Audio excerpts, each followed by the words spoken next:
very good in classical Carnatic music. He's very good in Kathakali.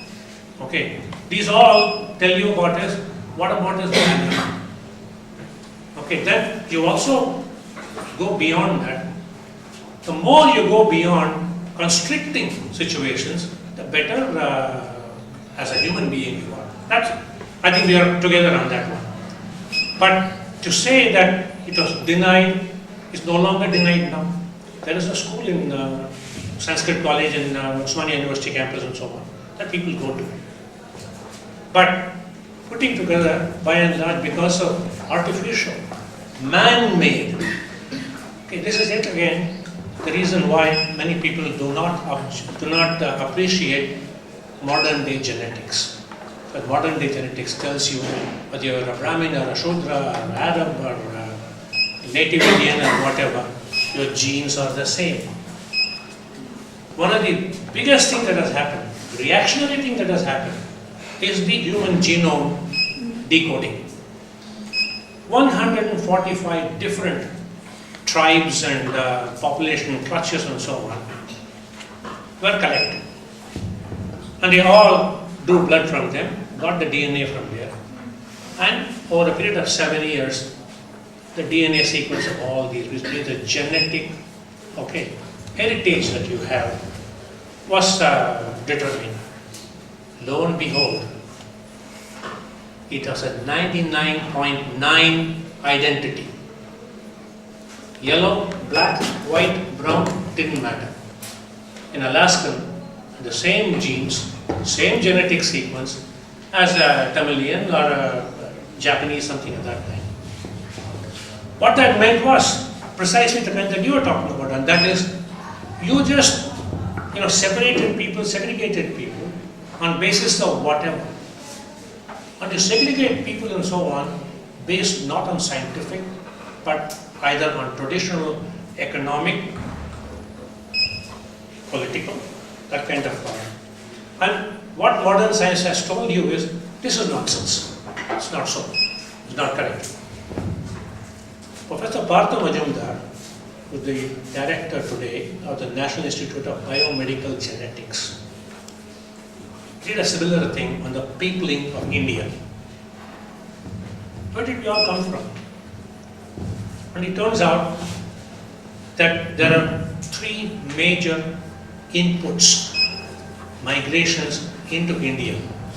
So what you may call a native born in India thousands and 10,000s of years ago and continue to grow in India as that tribe is very little.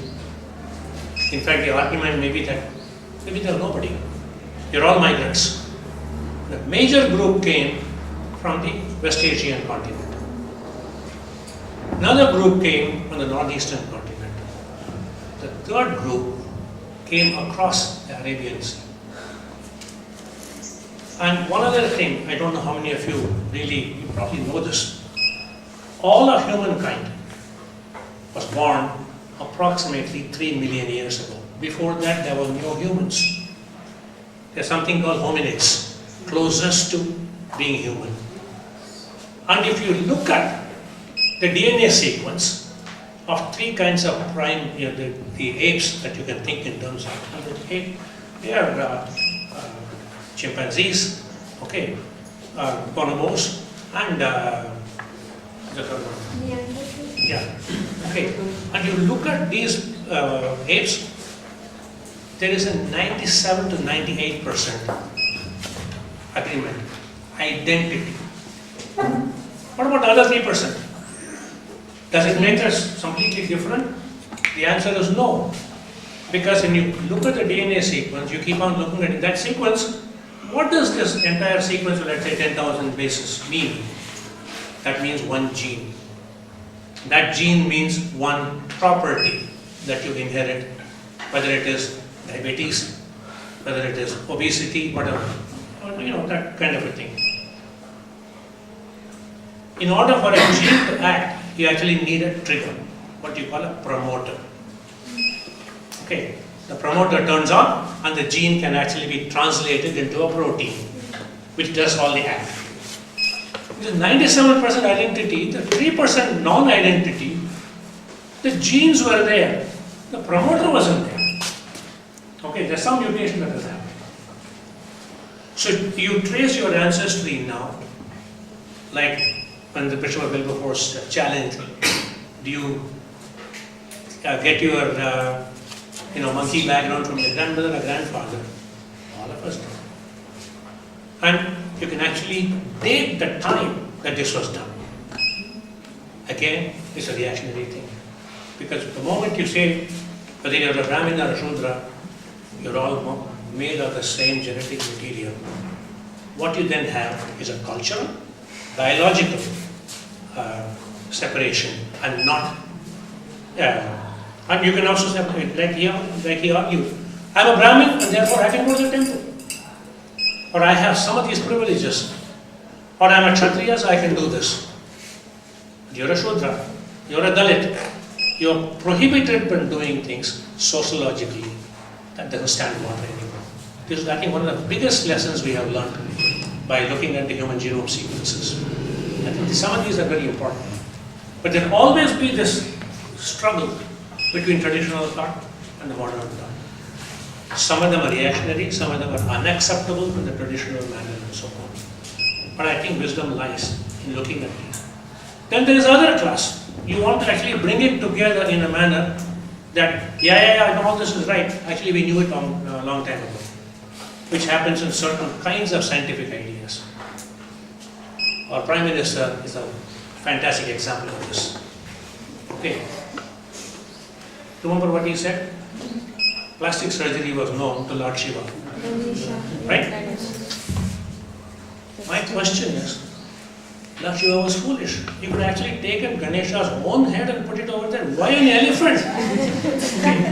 On the other, if you actually say this thing, that Lord Ganesha was actually made in this particular manner, what you have done is essentially, in effect, you have actually, in some way or the other, at least for some of the believers, it will be in a way an insult to his divinity. Because you are really bringing him all the way to mundane levels.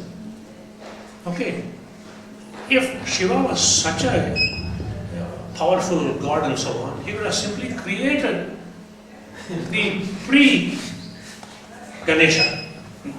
He didn't have to go and pick up something at that time. You can make, these are not silly arguments. We have to say this. Okay. Here is where the difficulty between mythology, legends, and what we know as today's knowledge, they clash. And when they do that, in order that I'll actually gain even more strength in my belief system, you make all kinds of artificial arguments of this kind. Mythology, legends are wonderful things. They have their own values. They have their own grammar. I can argue.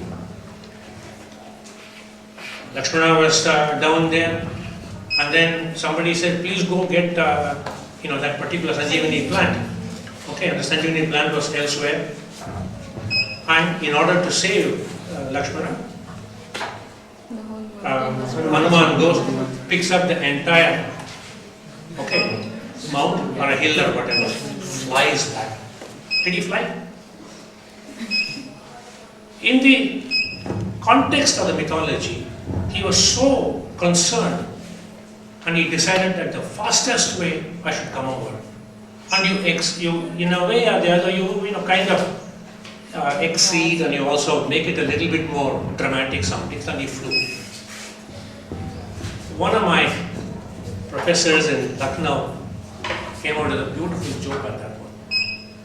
That is, Lakshmana is saved. All is well. They all have gone to Ayodhya. Lord Rama has now become the emperor of Ayodhya and so on. And in the government system, there was a controller, Auditor General of India, of Ayodhya. He said, Mr. Hanuman is at fault. Why? He said, he was asked to bring that. He brought the entire thing along with the Sanjeevani plant. He also brought the hill. Okay, unauthorized. Right? Then he took the plant, he threw away the mountain. Unauthorized disposal of goods. And third, he declares himself to be the servant. Okay. Was he given airfare? Right? So some of these jokes, they just turn out to be. But the point really is, in order to make things exciting, to provide a particular level of involvement by the reader or the listener. Again, I think the art is gone. During my time, there used to be something called the Katha Kalakshepam. It may even be now. Okay, this gentleman will come and he will recite any one of these tales and so on, and he will dance. He will make all kinds of remarks and again exceeding common sense and so on. But that was part of excitement. Every day you guys don't get together and dance the Bollywood dances. Another great excitement. People like it, but it is more than ordinary. It is not ordinary at all. It is actually what you may call as dismiss it as yet another exaggeration. Get the spirit of it. The spirit of a myth or a legend is that it gives you a story, it also gives you a certain level of understanding, and it probably enriches you in its own way. It has its own grammar. If you look at it scientifically, what does science demand? Science demands repetition. It must be repeatable. If I have a theory or an idea that I propose to understand something, the proof must come from elsewhere. I claim something. Professor Prakash says, I'm not sure about that, I better test the same thing using the same conditions. And he says, yeah, that's correct. Then we accept. One man is no good. There are no high priests in science. You cannot have high priests in science.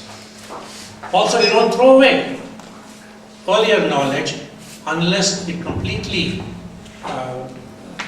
contradicts your current understanding. But your current understanding must be such that it can also include as part of your knowledge system. So this business of repeatability or falsifiability, the science philosopher Karl Popper actually said that. One of the important things about science is falsifiability. My theory can be proven or can be shown to be false. And the second thing is anybody can question it. This is important thing. Now these are things that traditional thought will not allow. Again, reaction.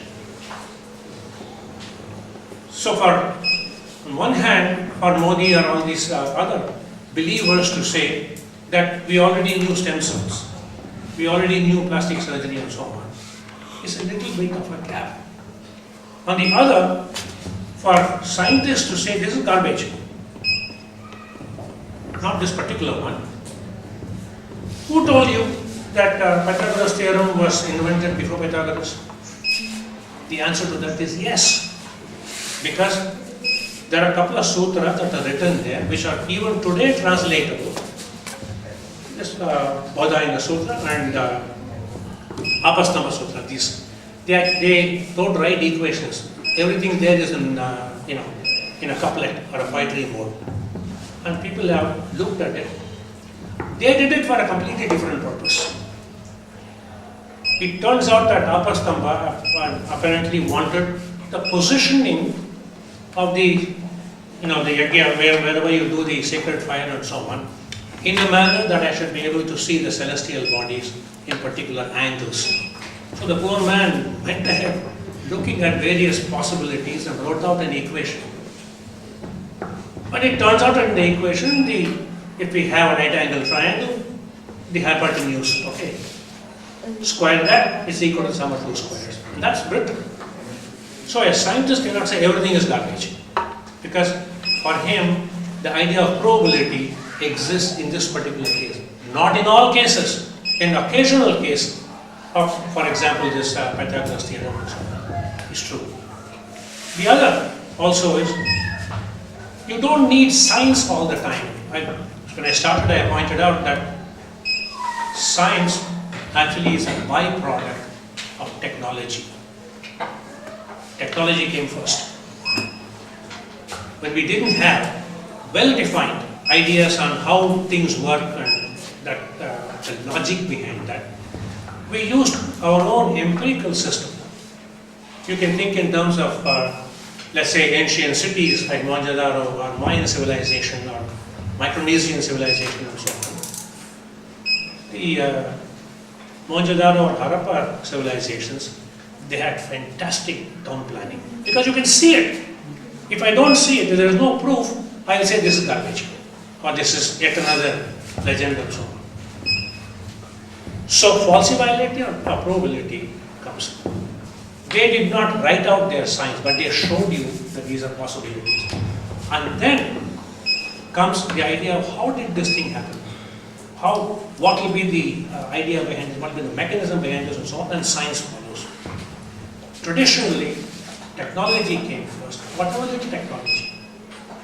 And then explanation came from science, and science, because it put this logical thought pattern in it, you could then derive further technology out of it. And today it is turning out, you had to go back again to understand today's technology. Today's technology in terms of what all we have done with respect to the climate, what we have done with respect to circuits in the iPhone and nanos and so on. So we need to go back again. So it's an interaction that happens. And that interaction, traditional thought may or may not have. I just wrote a small piece, and I think I would like to look at that the following manner. May I read it out? Please, at least a couple of 100 words. Please. Because there has been quite a bit of debate in India about this, Shiva and how Kunti produced children. Okay. So again, you see, this is, would you take it literally? Okay, so that's important. The well-known sociologist Romila Thapar wrote about that. Legends are important, mythology is important. They have their own grammar. They have their own, space in the human civilizational system and so on. But they may actually produce new science. She's right. Because forget about Hanuman and so on. There are science fiction stories. Science fiction stories, Superman, nonsense. Scientifically impossible. Okay. Superman and Hanuman belong to the same class. Arthur Clarke wrote that in the year 19 whatever or 2000, we'll actually have elevators and escalators to go to space. We think of elevator and escalator as today's technology. An elevator must have a button which powers the entire box of stairs, or an escalator will go by step, elevator will go by stages and so on. You may have a completely different apparatus. The idea that can we actually have a space elevator has come about true.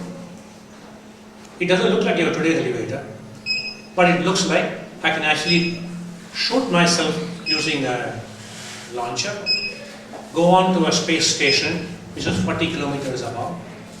Any of you who have $5 million can actually do that today. That's one stage. From there, you can go on to the orbiter. So, Arthur Clarke's idea that they'll be able to go to space beyond the atmosphere, the stratosphere and so on, by using similar apparatus like an elevator and escalator has come true. So occasionally, such extended thoughts, what today appears impossible, can actually breed new science. So I think this is important. I just wrote, there's been quite a debate during the last several weeks about science in ancient India. On the one hand, unverifiable claims are being made that many of modern day ideas, discoveries, and inventions in science, for example, stem cell biology, were already known and practiced centuries and even millennia ago in India. Right? This is nothing but arrogance. And also an idea that we were always very good. We actually knew all this ahead of time. So we were superior to many other people. That was the basis behind some claims of this kind. On the other, outright dismissal of even claims with written material exist. Like in Pythagoras theorem, astronomy, something like that. Not astrology, astronomy. That outright dismissal of even such verifiable claims has the danger of throwing the baby with the bathwater. The debate is worryingly turning political and partisan. And it's time that we people take a view on this one. Every civilization has been enriched over time through imagination, individual and collective thought and creativity.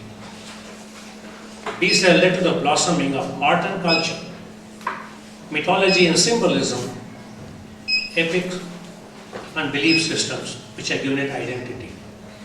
This symbolism is an important word here because many of these that we talk about are Superman is a symbol.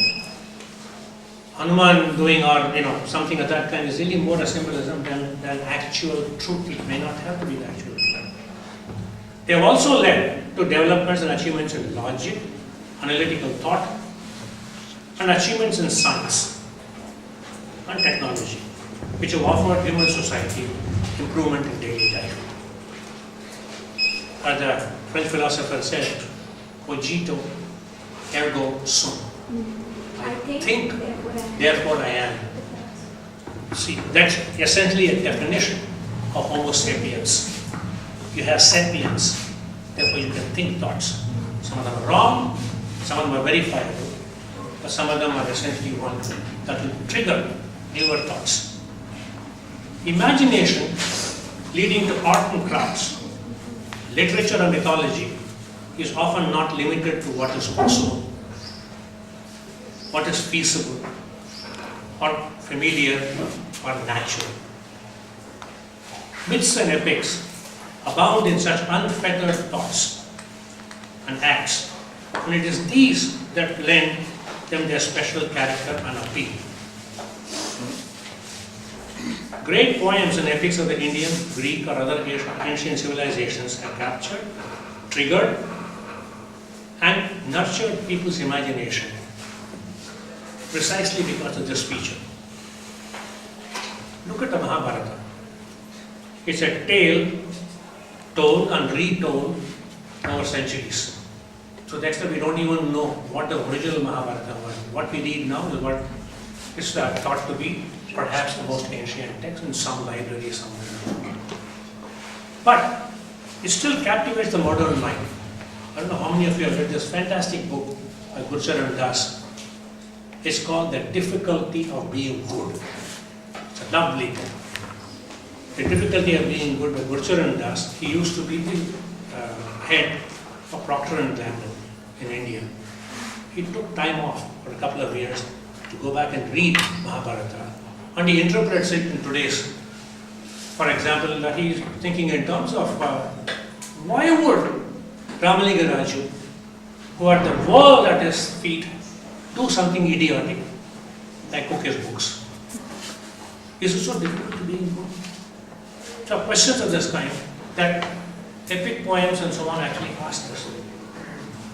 Or the myth of Sisyphus, for example. The more you want to climb, the more it grows. The fight for antibiotics today. Today we have swine flu. Tomorrow we have swine flu prime or 2.0. Many of the antibiotics today do not work.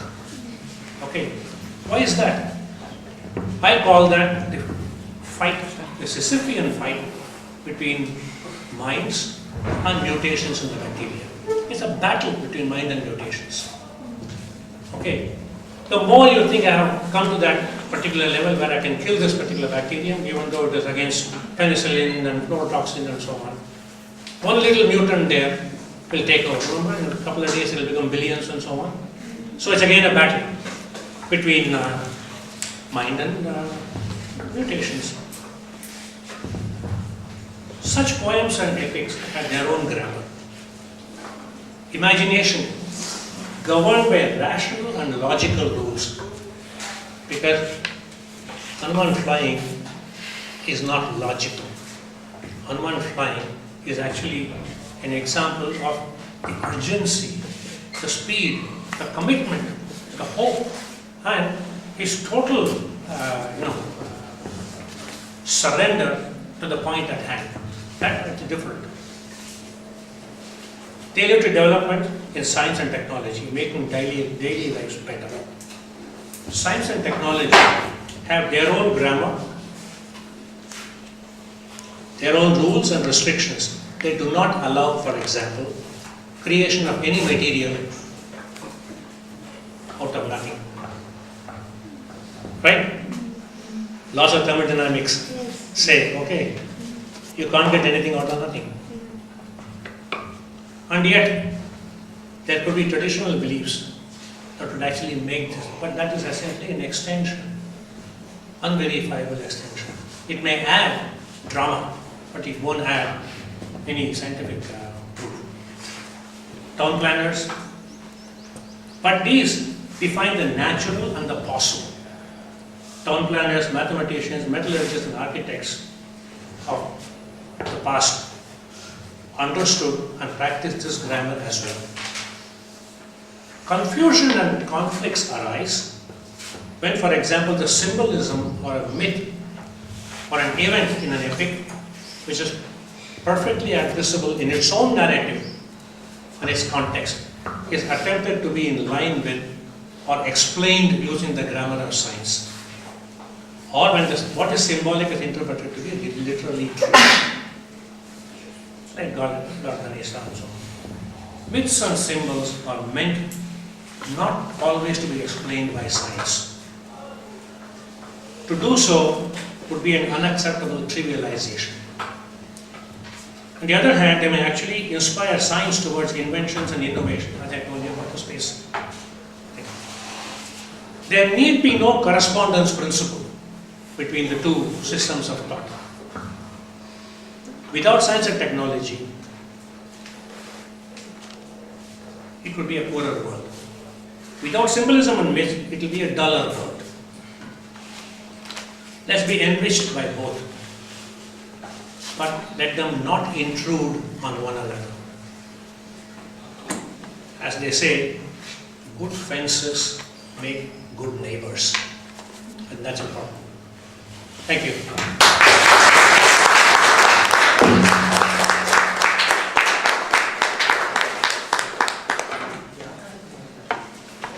Let me actually start by asking myself a couple of questions. I go back to the example of Dr. Radhakrishnan and the craft that went to the moon. Right. Or Mars, sorry. Moon and then Mars. You mentioned the grammar of science. And the understanding is that there is a certain power and a certain hegemony, if I might use a strong word, that science seems to have. So if you say something is scientific, then there is a certain belief in society and generally that then it is acceptable. Yes. So there is something that science does, there's something in the body of science that seems to allow for that kind of power that science seems to have on human society, at least in the model, in the context of the model. Right. So I've got two questions there. One is when a very senior scientist, if it is a process of a certain internalization and an operation of a certain way of doing things, might be the principles of falsibility or verifiability, and this internal grammar, and there is that image of the science and the scientist, then how does that reconciliation take place? When the science operates on a certain principle, but the scientist who believes and supports that rationality and that falsifiability and verifiability does not, if I might argue, does not believe in that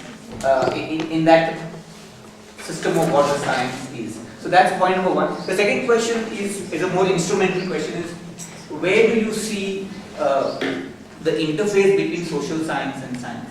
In the sense that we as students here of different aspects of social science, what, or is it, I mean, if science is so above everything, and it is, when it is rational and when it is verifiable and the falsifiable, then what is there to actually engage with science? So where is the possibility of actually engaging and working? What can we understand of science through social science methods, through social science processes? So two probably linked questions. With respect to Radhakrishnan, I think